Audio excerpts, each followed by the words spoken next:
안녕하세요. 바풀TV의 유승권입니다.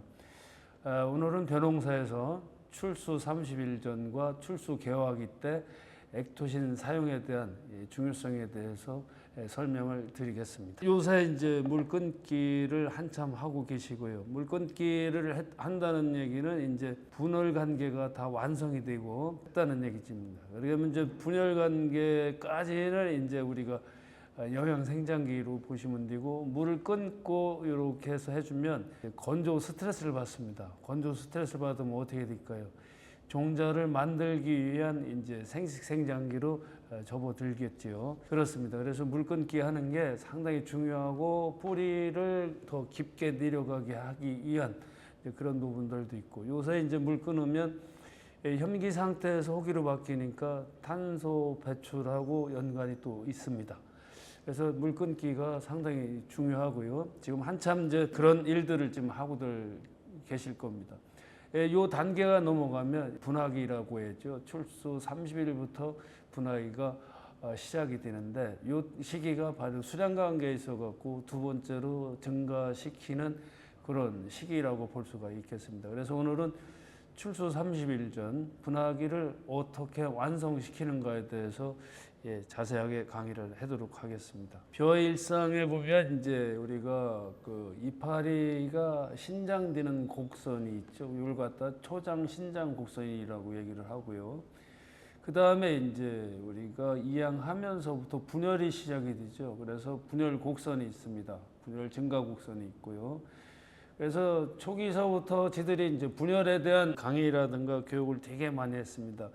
결국 무효분열을 줄이고 유효분열, 곡식 창고에 담을 수 있는 유효분열 방법에 대해서 강의를 상당히 자주 많이 했고요.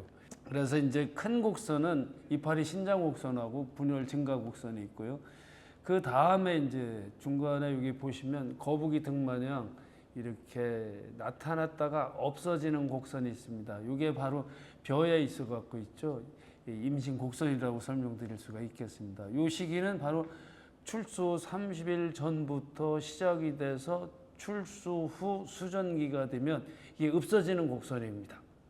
그래서 이 시기를 보면 우리가 이 분화기라고 얘기하죠. 유수 분화기 출수 전 30일, 지경 분화기 1차, 2차 약 24일, 지경이 달렸으면 거기에 이제 벼알수가 달리는 거, 영화 분열기, 그 다음에 여기까지 수량하고 연관이 있고요. 그 다음서부터는 감소 분열기 1차, 2차, 그 다음에 이제 출수기까지, 그러니까 우리 출수 30일 전에 대한 생육 과정이라고 볼 수가 있겠습니다. 그래서 요 곡선을 보시면 중간에 이제 생겼다가 없어지는 곡선, 요게 바로 유수 신장 곡선입니다. 되게 중요합니다. 그래서 자, 이제 수량 관계에 있어 갖고 분열 관계, 분화 관계가 어떻게 제일 수량 관계 제일 중요한 거는 주당 수수 관계고요. 그 다음에 이제 유수 분화기라 그랬죠. 유수 형성기 때 다시 한번 증가 곡선으로 가고, 그 다음서부터는 이제 우리가 불임이라든가 둥숙이라든가 천립종 관계라든가 감소로 이어지게끔 되어 있습니다. 그래서 수량 관계에 있어 갖고 마지막 증가 곡선을 한번 만들 수 있는 게 바로 유수 형성기, 유수 분화기, 그 다음에 지경 분화기, 영화 분화기라고 이렇게 설명드릴 수가 있겠습니다. 자, 다음 장입니다. 벼에 있어 갖고 무게는 있죠. 출수 전 축적량 30%하고 출수 이후에 동화량 갖고서 전체적인 벼 생산량이 만들어지고요. 그 다음에 이제 물질을 수용 능력하는 것은 분얼기라고 볼 수 있다면, 물질 생산 능력 결정이 되는 시기는 출수 30일부터 개화기까지라고 볼 수가 있겠습니다. 자, 요 그래프도 이렇게 보시면 물질 수용 능력은 분열입니다. 그 다음에 이제 벼에 이삭이 달리고 경수가 증가가 되는 시기는 물질 생산 능력 결정 시기라고 볼 수가 있겠습니다. 자, 요새 이제 출수 30일 전이면 세력이 좀 세신 분들은 어떻게 하죠? 생장조영제들을 많이들 사용들 하시죠. 근데 생장조영제를 하시면 어떻게 돼요? 키가 10cm, 15cm가 줄어들고 이삭이 짧아지는 것 우리 농민들이 다 알고들 계실 겁니다.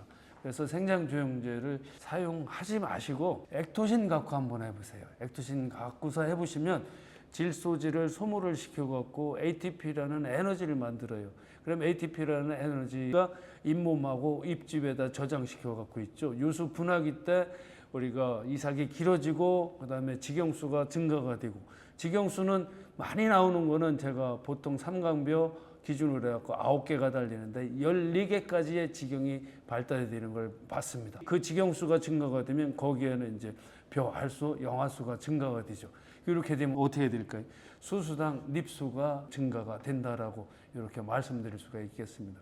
그래서 출수 30일 전에 보통 이제 생장조영제를 쓰시면 키가 좀 짧아지고 그다음에 유수도 짧아지고 벼알수도 덜 달게 됩니다.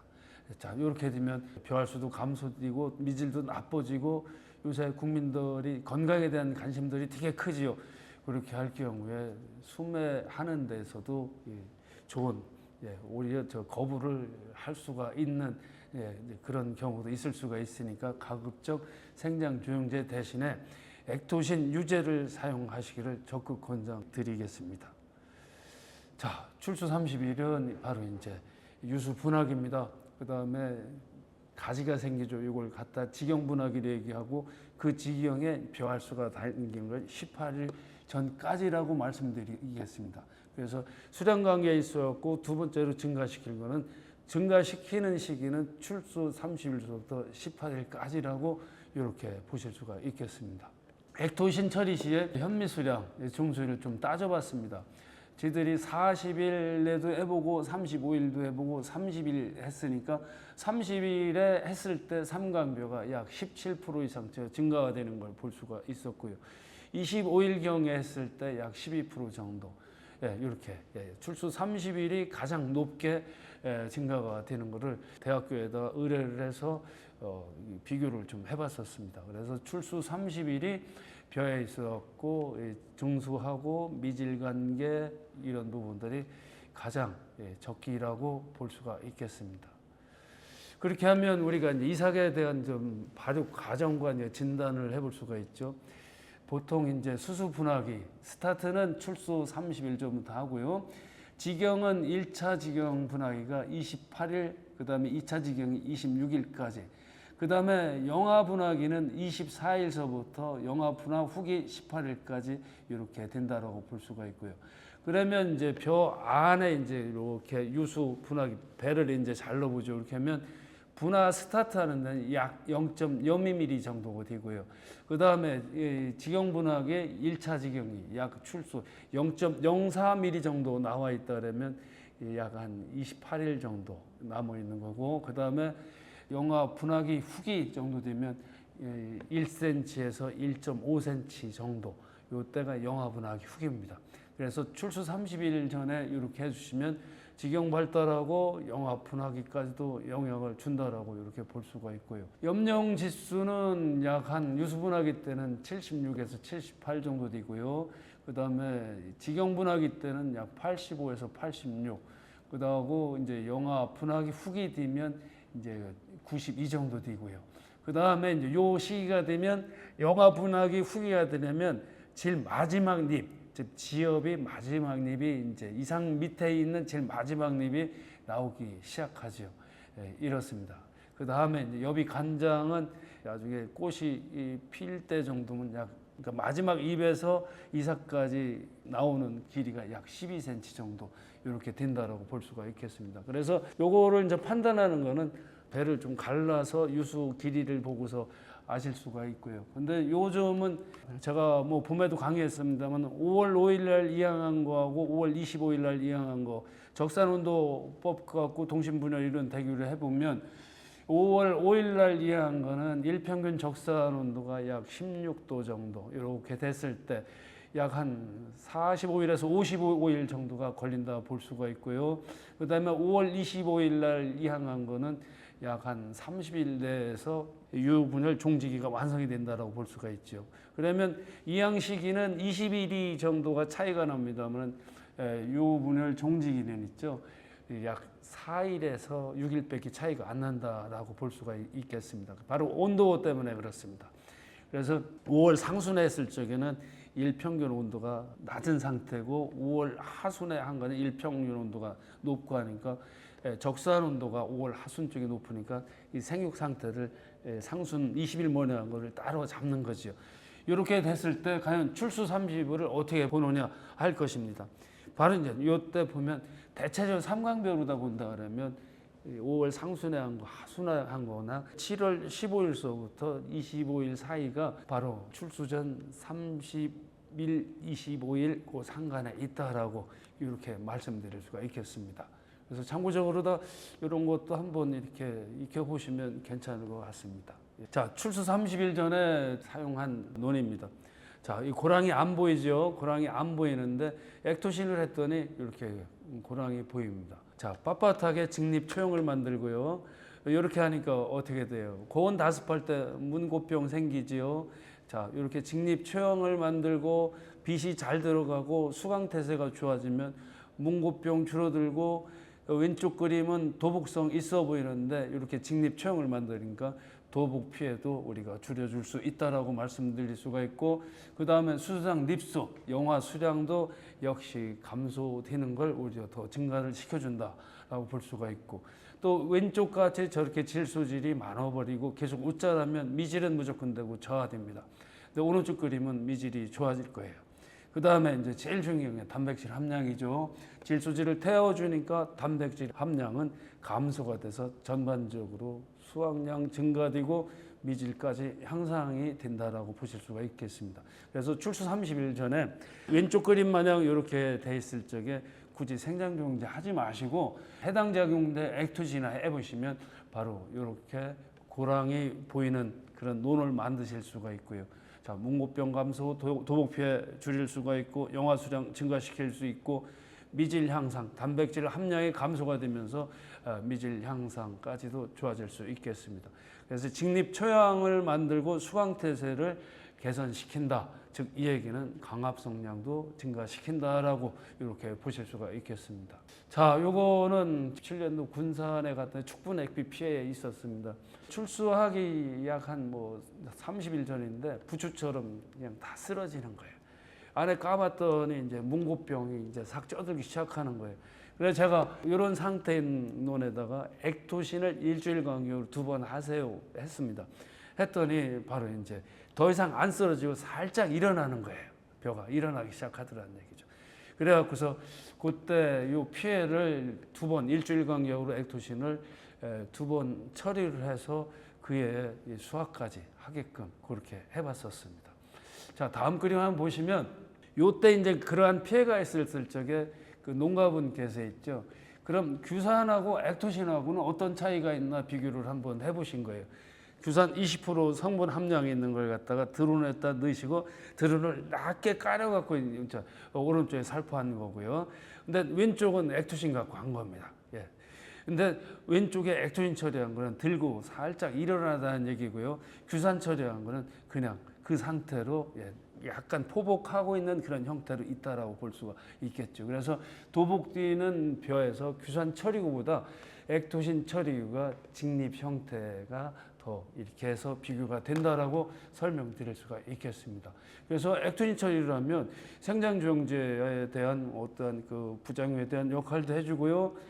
또 규산에 대한 어떤 그 빳빳함이라든가 이런 부분들도 규산 처리한 것보다도 직립 형태라든가 수강 형태라든가 더 좋아진다라고 보실 수가 있겠습니다. 자, 이렇습니다. 출수 30일 전에 약 5개의 우리가 그 수술을 조사를 해봤습니다. 1번 직영수가 13개가 나왔고요. 닙수가 230알이 나왔어요. 두 번째 직영수 13개가 나왔고 벼알수가 220개가 나왔고요. 세 번째는 직영수가 12개고 닙수가 203개가 나왔고요. 네 번째는 직영수가 13개가 나왔고 그 다음에 닙수가 229개. 그 다음에 다섯 번째는 직영수가 11개, 닙수가 205개가 나왔습니다. 여기에 직영이 1개가 더 달리면 어떻게 되죠? 벼알수가 보통 15개에서 20개 알이 더 달린다고 이렇게 보실 수가 있겠습니다. 그 다음에 이제 생장조영제 처리한 데는 직영수가 9개에다가 벼알수 덜 달리면 글쎄요, 110개, 심지어는 90개, 말밖에 안 달리는 그런 농사들을 하게끔 되는 겁니다. 그래서 출수 30일 전이 수량 관계에 있어 갖고 상당히 중요하게 작용한다라고 이렇게 설명드릴 수가 있는 겁니다. 자, 출수 30일 전에 고시까지 요 사진 한번 보십시오. 자, 대단하지요? 예, 경기도 고양시의 이영택 회장님께서 주신 사진입니다. 자, 출수 30일 전. 자, 이런 농사들 해보시면 어떨까요? 예, 고시까지는 또 쌀값도 좋지 않습니까? 예, 그래서 이렇게 이제 기능성 쌀 같은 경우도 했을 적에 이렇게 수확량이 많이 나온다라고 이렇게 보실 수가 있는 겁니다. 자, 철이고하고 무철이고 한번 볼까요? 철이고 직영수 10개인데 닙수가 245개예요. 직영수 9개, 닙수 107개입니다. 그래서 출수 30일은 분화기입니다. 분화기가 시작이 돼요. 그러면 유수 분화기, 직영 분화기 24일, 16일까지, 그 다음에 유수 분화기 18일까지입니다. 그래서 요 시기 되게 그 12일 동안이 되게 중요해요.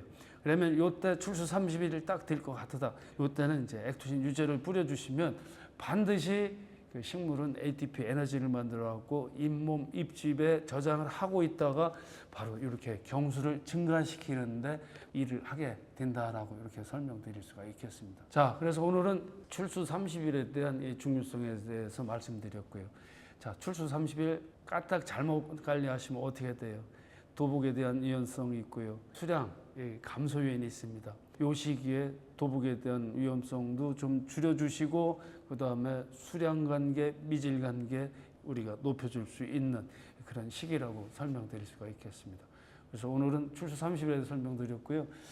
조만간에 또 며칠 있다가 이제 엽색판을 사용하는 방법에 대해서, 요새 이제 이삭거름 좀 있으면 이제 주기 시작할 건데, 작년에 저희들이 엽색판을 약 한 10,000개 정도 만들어서 농민들한테 이삭거름 그냥 주지 마시고 벼의 수세 관계를 보시고서 주십시오라고 이렇게 설명을 좀 해드렸는데, 올해는 현장 가서 더 적극적으로 한번 비교를 해보고 그 다음에 시비량을 결정을 해서 우리가 이삭거름 주는 양을 한번 가늠 한번 해보겠습니다. 그 다음에는 이제 출수 개화기 때 우리가 수정률 높여주는 것, 자가 수분율 높여주는 방법에 대해서 동영상을 촬영을 해서 또 올려보도록 하겠습니다. 이 신문에 7월 15일에서 25일이라는 광고가 나갈 거예요. 이렇게 하면 그 밑에 이제 QR 코드가 있어요. 요새 스마트폰들 다들 갖고 계실 겁니다. 그러면 스마트폰의 카메라로 그 QR 코드 나와 있는 걸 촬영을 하시면